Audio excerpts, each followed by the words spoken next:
Bonjour à tous, aujourd'hui on se retrouve pour une nouvelle vidéo. Comme vous avez pu le voir dans le titre, cette fois-ci c'est Maman, papa, je veux un cheval. Donc du coup, comment convaincre ses parents? Il n'y a pas vraiment de manière pour convaincre plus ou moins ses parents. En fait, je vais citer mon histoire de comment je suis devenue propriétaire pour vous donner une idée de moi, ce que j'ai fait. Du coup, moi, donc c'est depuis que j'ai commencé à parler que j'ai tout de suite eu envie d'avoir mon propre cheval. Tout simplement, peut-être en les voyant à la télé ou sur les catalogues. Je peux pas vous dire. Moi, c'est ce qu'on m'a raconté et qu'on continue à me raconter. C'est que quand j'étais petite, donc, je commence à parler. C'est l'un des premiers Noël. Donc je montrais sur les catalogues de jouets les petits chevaux à bascule. Voilà, et donc du coup, à l'époque, pour mes parents, ça faisait cher, rien qu'un petit cheval à bascule. Donc du coup, ma grand-mère, elle m'a emmenée dans un magasin et m'a demandé est-ce que c'est ça que tu veux? Je dis bah non, un vrai. Donc du coup, comme quoi ça reste. Hein, et donc depuis ce jour-là, et ben, c'était une évidence. Et je crois que mes parents s'en sont doutés parce que d'année en année, cette envie continuait. Du coup, même malgré mes problèmes de dos que j'ai eu, et ben j'ai pas perdu espoir. Hein, voilà. Et puis un Noël, donc en 2014, j'ai eu un petit coup de cœur pour un petit poulain qu'on a été voir avec mes parents.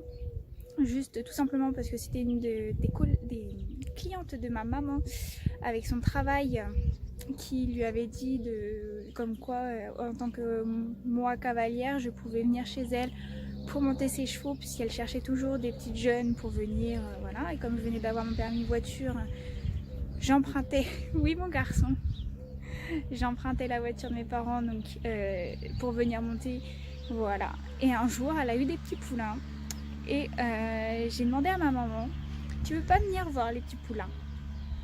Et ce jour-là, sachant que ma maman a très peur des chevaux, voilà, donc c'était pas gagné. Et elle m'a fait plaisir, elle est venue parce que simplement c'était une de ses clientes qu'elle aimait énormément.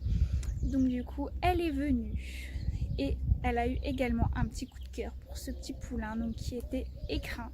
Je vous mets une petite photo de son arrivée juste là. Voilà.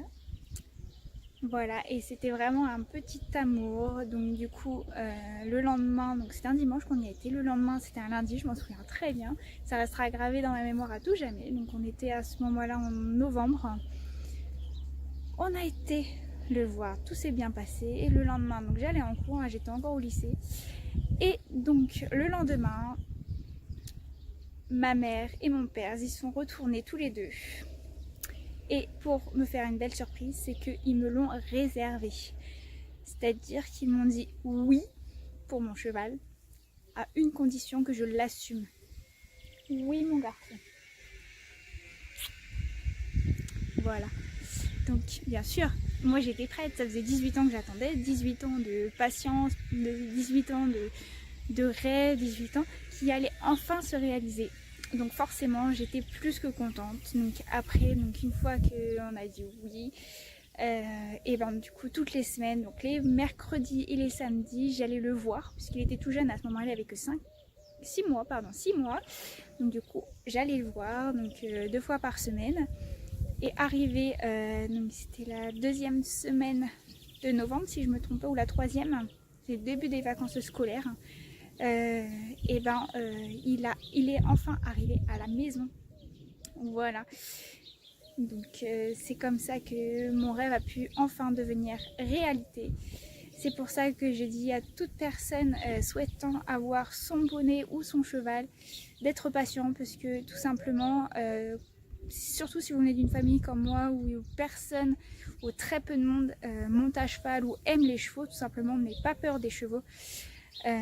Comme quoi il faut tout simplement être patient et puis qu'un jour ou l'autre la vie nous le rend, sachant qu'il faut toujours faire des concessions, voilà. Donc faut vraiment penser à tout, comme quoi aujourd'hui la preuve encore c'est le maréchal qui est venu pour faire donc ses petits pieds à mon loulou là, Il a des beaux petits pieds tout propres. Oui.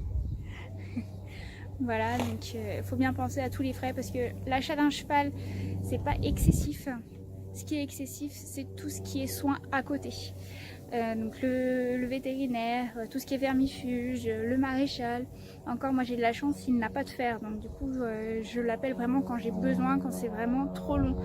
Mais du coup il faut vraiment prendre en compte tous ces frais là, et c'est vrai que du coup on part plus en vacances parce qu'un cheval à la maison implique venir le voir au minimum 2 fois par jour, matin et soir, pour lui donner à manger et voir que si tout va bien, s'il n'est pas blessé. Un petit sourire à la caméra, mon garçon, c'est bien. Donc voilà. Et bon, après, une fois qu'on a assez de place pour l'avoir, une fois que... Voilà. Et d'ailleurs, c'est pour ça que mes parents, il y a 4 ans... Ah, la pause caca. Voilà. On va tourner un petit peu quand même. Donc du coup, c'est pour ça qu'ils avaient fini par acheter un terrain pour me faire plaisir. Et de toute façon, ils savaient bien qu'un jour ou l'autre, un cheval allait arriver à la maison. Parce que j'aurais toujours dit, à 18 ans de toute façon, je serai majeure, c'est moi qui ferai ce que je voudrais, entre guillemets, c'était ça, hein, et qu'il y aura un cheval à la maison. Donc je pense qu'ils savaient très bien, donc ils avaient déjà prévu un terrain, donc c'est pour ça. Parce que je ne pouvais pas être propriétaire en club ou en pension, c'était excessivement cher. Et vu les prix, c'est hors budget, hein, tout simplement. Donc du coup, voilà comment est arrivé les petits chevaux à la maison. Donc voilà, et ça sert à rien de précipiter les choses du coup, puisque forcément les parents peuvent toujours dire non, on veut pas de cheval, non, non. Tout simplement peut-être parce qu'ils ont peur, parce qu'ils n'ont pas les connaissances nécessaires, et comme un petit bobo c'est vite arrivé, comment le soigner, avoir les premiers soins, les choses comme ça, puisque forcément si on appelle le vétérinaire à chaque fois, c'est déjà au moins 50 € rien que pour le faire venir ici, donc plus tous les soins qu'il va apporter. En général, on s'en sort pour 200 € à chaque fois si c'est pas prévu. Donc, au minimum, hein, je dis bien au minimum. Donc, forcément, il faut avoir certaines connaissances. On ne peut pas se lancer dans l'aventure comme ça.